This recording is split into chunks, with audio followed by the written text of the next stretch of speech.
Well, welcome to Claim Your Throne Queen. And we have this queen here with us, Veronica Figueroa. Thank you for having me. I'm so excited. I am so excited, and thank you for saying yes, because I know how busy you are.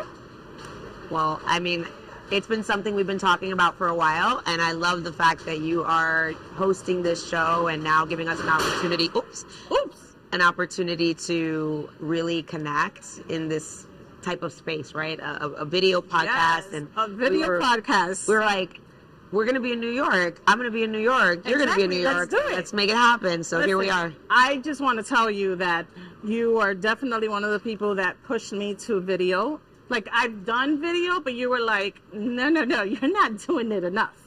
So as my coach, I thank you for pushing me. It was a lot to set this up. In general, you know, like when you do it for the first few times, you're like, oh my God, you realize how much work it is.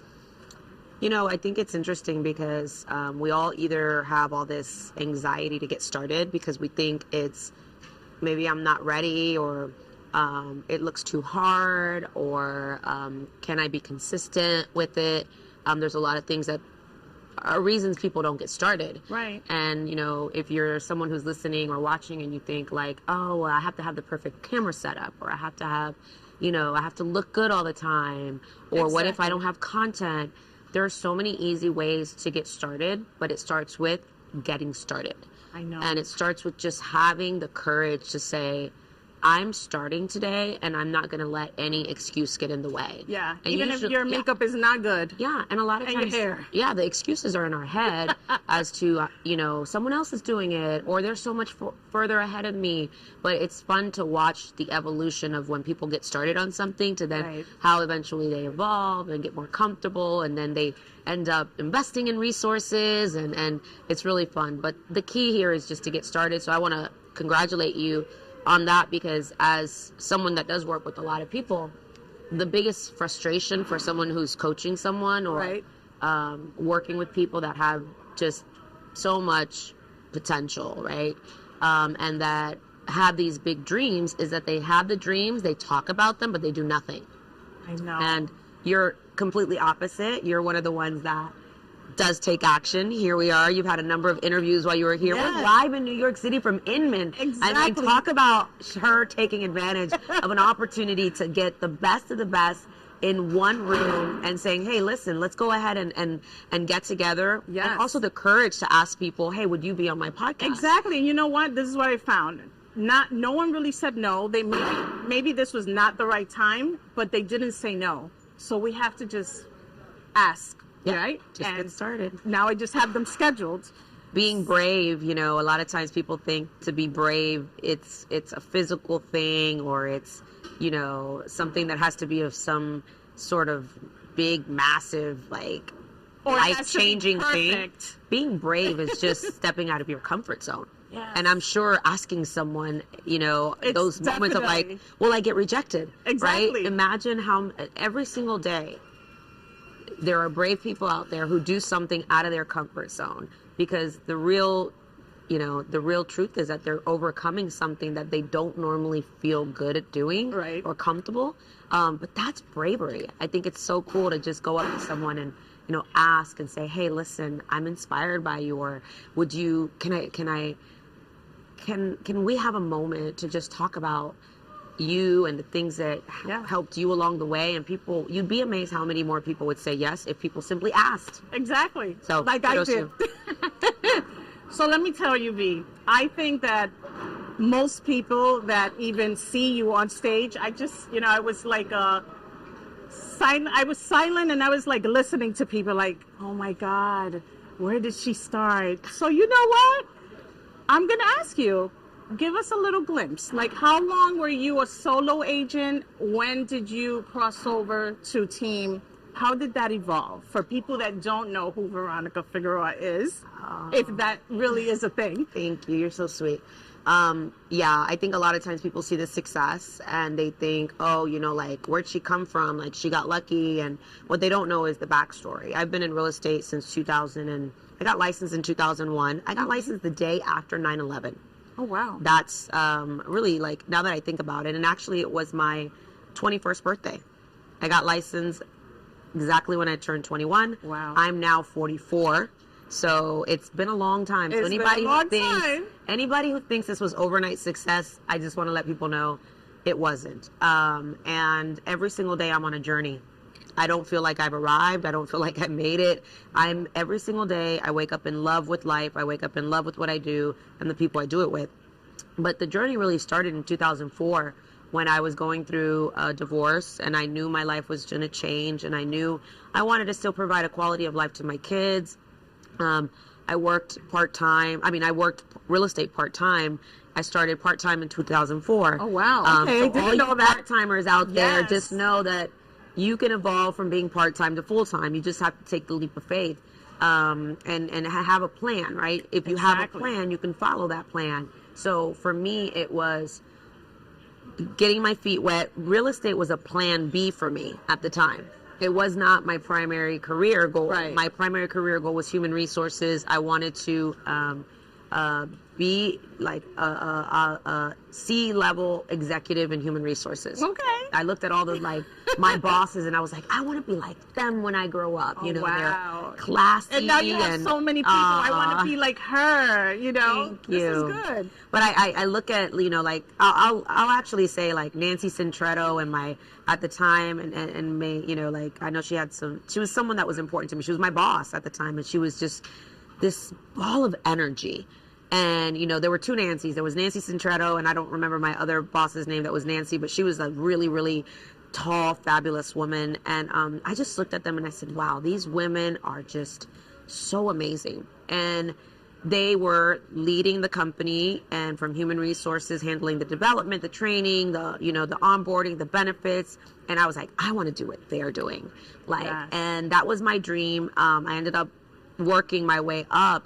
And I got that job, loved it. But then I ended up having a career opportunity to eventually lead a sales and marketing division for a timeshare company. Okay. And I hated it. I didn't like that role. Wow. I You realized hated that the sales. it wasn't the sales. It's Okay. I was like the ISA between marketing and real estate. Like I was the one telling them, you take this lead and you have to go sell it. And Right. the sales department would say, the leads suck. So any team leaders Sounds in there, familiar. like that sounds familiar, like in real estate. And and then I had to be strong enough to say, no, the leads don't suck. You suck. No, just joking. Whoa. No, the leads don't suck. It's really like these are families and they're looking they qualify. So Right. you now have to develop your sales skills and find out what's important to them. And but it wasn't aligned with my heart. It wasn't what I wanted to do. So I ended up getting a job in human resources with an ambulance service company. I was doing that. And then, of course, life changes, going through divorce, had my real estate license part-time. But now I'm working at this company while I'm trying to supplement my income as well. And I just got really, really lucky because I had small kids at the time. So I would go to every baby shower, every kid party, every baseball game. And I had a really good circle of friends that I said, hey, listen, I'm going to be doing real estate part-time while, I'm going to be doing real estate. And I need you to buy from me. Exactly. I'm going to show you how to buy, right? At that time. And I had so many people who saw my work ethics and they trusted me. So they said, absolutely, Vero, do you think I can buy? So my niche market was the first time home buyer market. It was definitely Latino market at the time. Nice. And I was like, oh, we got a program for that. So this was my side hustle that I quickly turned into like my passion project when I was like, I'm going to help more of my friends and families who don't believe homeownership is possible get into homes. Wow. And I'm going to find every program out there that's available for them. And because I bought a house and I never thought I could buy a house, I'm going to show them the way. But this was going to be part-time. Well, yeah, newsflash, 3 months later, I had like 4 closings. I think I made like you were $17,000, like, $20,000. I'm making the money now. Price points were lower then, but Okay. this is only 20 years ago, but 21 years ago, I don't know, something like that. No, that was 18 years ago.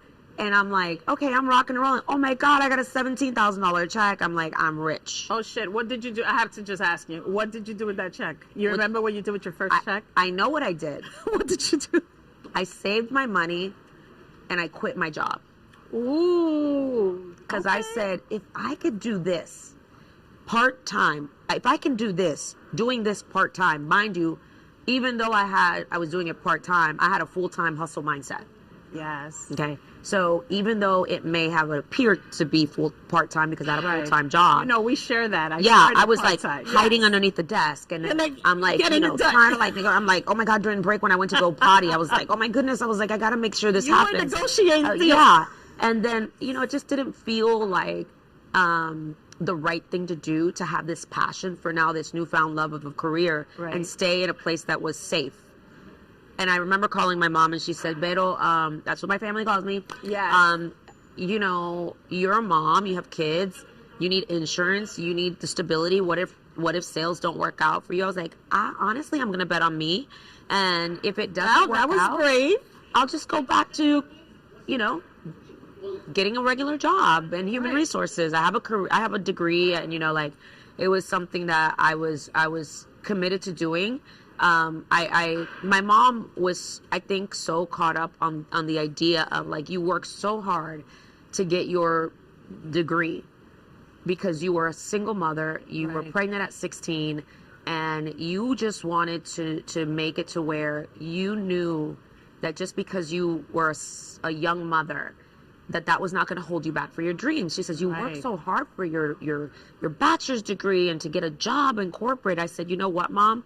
I think the idea of working hard and getting my college education just to prove a point that I'm not a statistic. Right. I said, I think it was helpful for that moment, but it could also box me in if I don't go out there and believe in myself. But you knew where she was coming from. Yeah, from a mom. From a mom's point of view, because I share that with you as well. I had my daughter very young as well.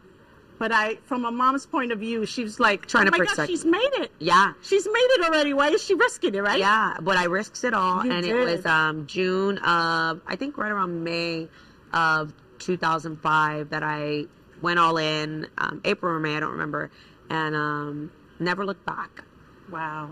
Never looked back. So single agent 2004 to 2009-ish, 8-ish. I did have an assistant straight in I immediately got an assistant in 2006 because I was busy. She today is one of my best friends, and now she's a rock star agent in Dallas, Texas, who will also be running our expansion teams out there. Nice. Which I'm excited about. Veronica Delic, same first name. Yes. She's my sister. Shout out. It's so funny. She sent me a picture because we're here in New York and we were on the NASDAQ ringing the bell. Yes, girl, congrats. I mean, I saw the picture and I'm like, oh shit, that's my coach up there. Well, the funny thing is, she sends me this text message. She saw the picture on social media and she's like, I remember when you told me one day I'm going to be on Billboard. She says, baby girl, she was like, you just were on the biggest billboard that you could ever imagine. I'm so proud of you. I think everyone is going to be sharing that picture for a long time, Mama. Well, her and I used to work out of my home office where my daughter's crib was my daughter's crib was in the room. My dog would sit at my feet, and we were in this tiny little like desk that we would share. And this is like 2006, 2005, 2006. And we just had all these stories. I was like, one day, and we get to go back and replay. So she's seen my entire journey. That is awesome. So right around 2007, of course, the market started to shift. I had to learn our short sales, and there wasn't a lot of business, and REOs were really what was really the only business that was around. Wow. Unless you were a dominating agent in your market. So at that point, you weren't a dominating agent in your market. No, I was more a dominating agent in my network, let's say my circle of friends, and everybody would refer me. So I had a really good sphere, but I didn't own a farm. Like I was not a farmed agent at the time. This is important because again, I really want to share your story. Yeah. Because everyone is like, can I even reach that point? Yeah, of course. I want them to see that. Listen, it was baby showers, it was baseball games, it was kids practices. These were the events. That was my networking. That was my farm at the time. Exactly. It was every party that I can go, Chuck E. Cheese, you name it. And and every opportunity I had to meet someone. Houses. Yeah, I sell houses and I help families, build dreams and get into home ownership. And a lot of my client at the time, either they were young or they didn't have a lot of money or they didn't know what programs were out there. So I learned every down payment assistance program that was out there. I understood USDA. I mean, I knew Knowledge. everything that I needed to learn, yes. right? And of course, the subprime market was a big deal back then. You know, anybody could get a loan running through their veins between 2004 to 2006, right? So it wasn't like I was having to convince people to buy. Right. It was just guiding them through it, right? So what really took a turn was when the market crashed, and that's where I really had to figure things out. I'll never forget. This is the power of manifestation. I'll never forget that. Now I lived in the community where eventually I wanted to market. Right. And my husband believed in me. He says, you drive an hour here, 45 minutes here, this here, this. He says, why don't you focus on this community? And I was like, I'm not from here. And I'm going to get really vulnerable. I'm not from here. The people in this neighborhood don't look like me. And I'm too Latina. You know what? I'm so happy you said that because we've been there. And my husband said to me, you are smart. You are driven. You are a professional. And what makes you think that someone wouldn't buy from you because you don't look like them, or you don't, or your ethnicity, or your culture, or you feel more comfortable that you could just only help one cultural group of people? Exactly. And it was that moment that he says, I really think you should think about your time versus the time you're spending driving around everywhere, and really get hyper focused. So shout out to my husband Tony. Yes. He technically is my business coach. I don't give him enough credit for that. So here it is. Thank you, babe. And he was also always my hype person. He was like, yes, you should do this. You should do this. So I began to become very intentional in that community. I started saying, I'm going to be in every community event. I'm going to get involved. I'm going to meet people. I'm going to meet the community leaders. I'm going to get involved. I'm going to just do what needs to happen to dominate. And I looked at the agents in my market that dominated in that community, and I put their pictures up. And then I put my picture right next to them. And I visualization. I said, they're going to have to either move over. Yeah. And then make some space because V's coming. I said, there's a new sheriff in town. So I got really crystal clear on what I wanted. I wanted to become the #1 agent in that community. A lot of times you're building something, but you're not clear. I got super crystal clear that I wanted to dominate Avalon Park. That was my area that I wanted to raise my kids in. And I wanted to make sure that I dominated. And it was a lot of hard work. Okay. But we ended up becoming the #1 team, the #1 office. I still have an office that I built there that's still there standing. It's really special to know that happened in my career. So everything from farming, community events, businesses, you name it, we did it. All while the market was, it was a tough market because it was the REO days. So I said, okay, well, this isn't paying the bills as quickly as I wanted to pay the bills. So I have to do something else. I have to get into REO. And that's another thing. They said that market is tapped out. You cannot break into REO. Like that goes to the legacy agents. The agents have been in the business forever. They already have somebody.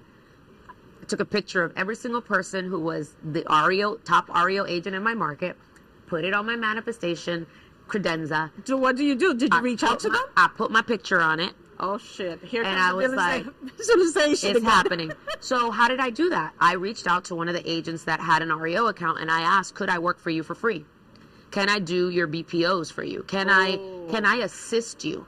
Because being in your proximity is naturally going to be something that is going to benefit me, and I hope that I can bring value to your world. You don't even have to pay me.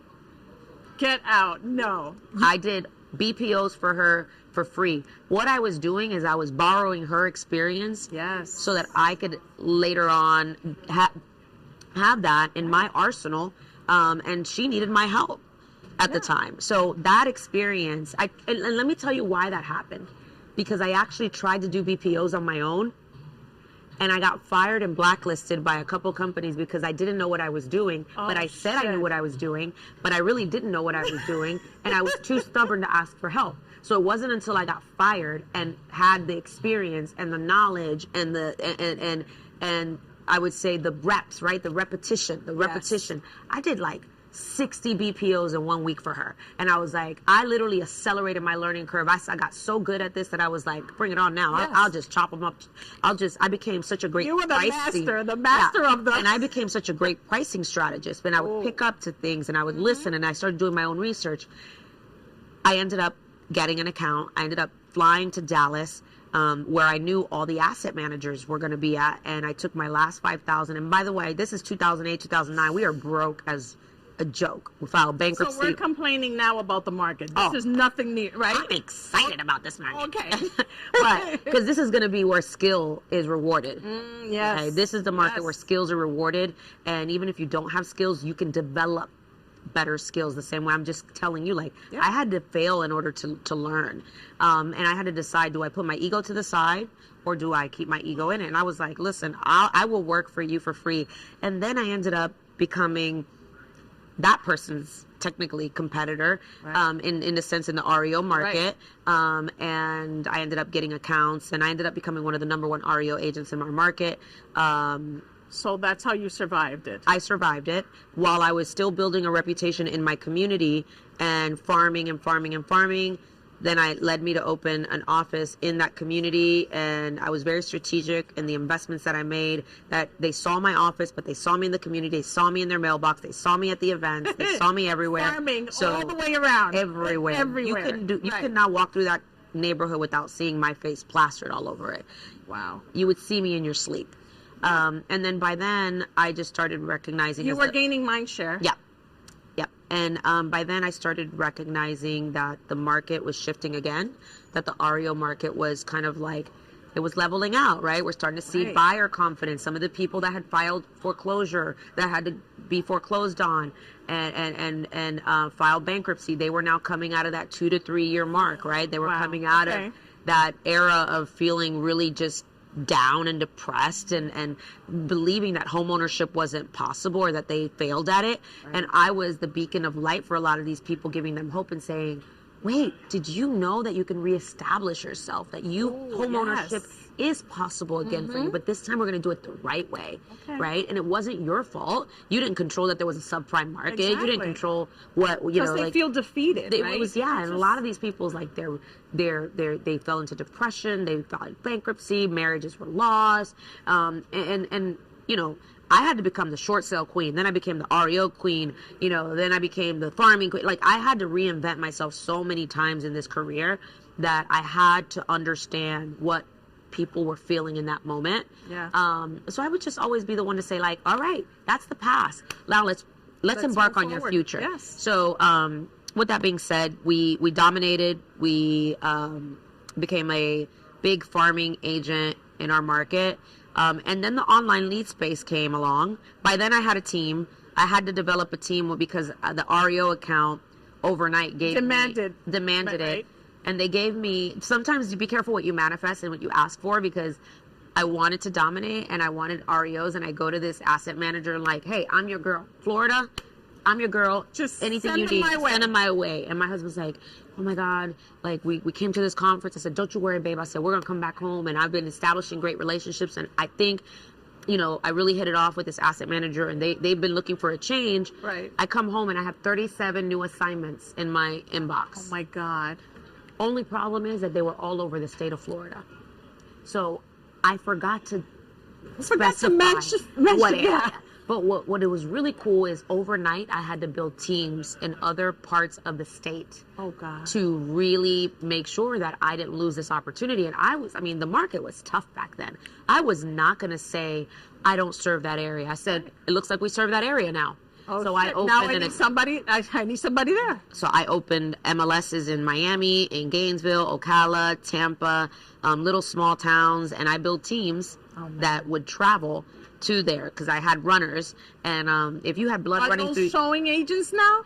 Or no, not even yet. No, they were more like field inspectors at the time, because technically we're doing BPOs, we're doing cash for keys, we're doing property inspections, and then of course then we're listing the property. But it was just a different game. But again, be careful what you manifest, because that is how I had to start building teams because of that situation. And then after that I was like, okay. And of course, the teams changed once we Right. became more traditional. But I would never forget how much I had to systematize my business at the time. We had a whole production team. Like, this happens here, this happens here, this happens next, and we had a machine going. Yeah. So when when my world changed yet again, I bought a Remax franchise. Online lead gen started becoming a new thing. Zillow was on the space. They were rare.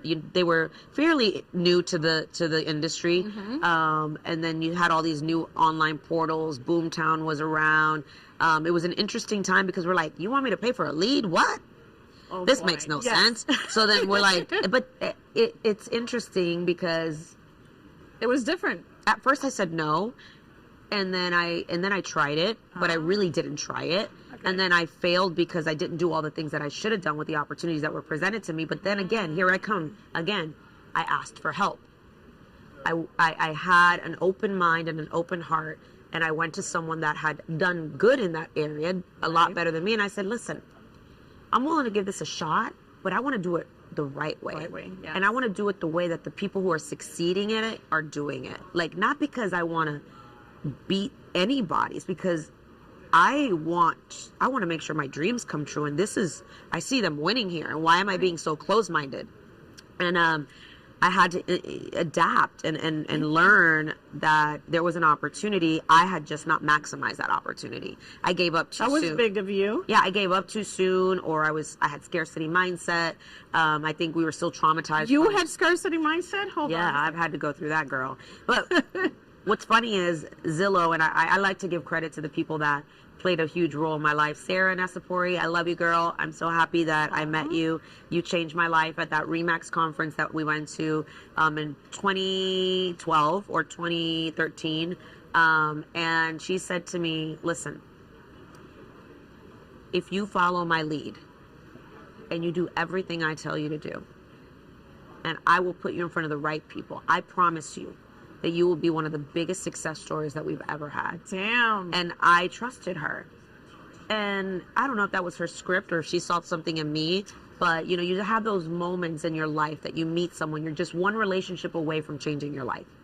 And sometimes you just need that person to believe in you or to give you a hand. And I said, look, I really, really sucked at it before. And here's my credit card. My husband's over there. He cannot see you swiping it. And I can't afford this $283 right now. Yeah. This is the difference between me paying this bill or another bill, or like, I'm going to give it a try. And I will tell you, it was the best $283 that I've ever spent in my life. And today, of course, we've been able to build something pretty special. That $283 turned into millions and millions and millions of dollars. Oh my God. And And just because you didn't let your ego get in the way. because I asked for help, and I wasn't And you afraid asked to know that mentors have lived before me, and that sometimes people see things bigger, differently than you do, or they're in the right rooms, and just pure proximity of synergy and knowledge is power. That's a currency that a lot of people don't focus on, and people step over dollars to pick up pennies. Yes. Because they're so worried about what's in it for me, or what do people want from me, or am I Or what getting is it what I gonna want seem immediately, like? Yes. right? And it's like, no, like, you have to be open to opportunities, and opportunities really come from just taking risks sometimes and just believing in people. Sometimes we're so skeptical, and we think, oh no, this person's just trying to sell me. But when you can get it out of your head that not everyone's here to take advantage of you, that there are really good people out there, I think tremendous things happen. And every single opportunity that I've had has been because of one relationship or another, and someone believed in me. And that's why I want to pay it forward. I believe in people. I want to unlock opportunities for others. But that's my story. Is it frustrating for you as a coach I mean, when you have people that are like either stuck?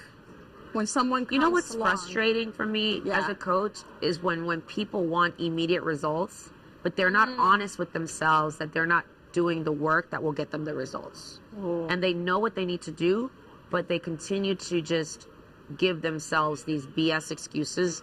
And I look at them and I'm like, man, I remember being that person. I remember being that person that blamed everything on everyone else, that felt victimized, that felt like it's me against the world, when really it's just you against you. It's you against you. The only blame is you, because you have to look within and be honest with yourself. What am I doing and what am I not doing?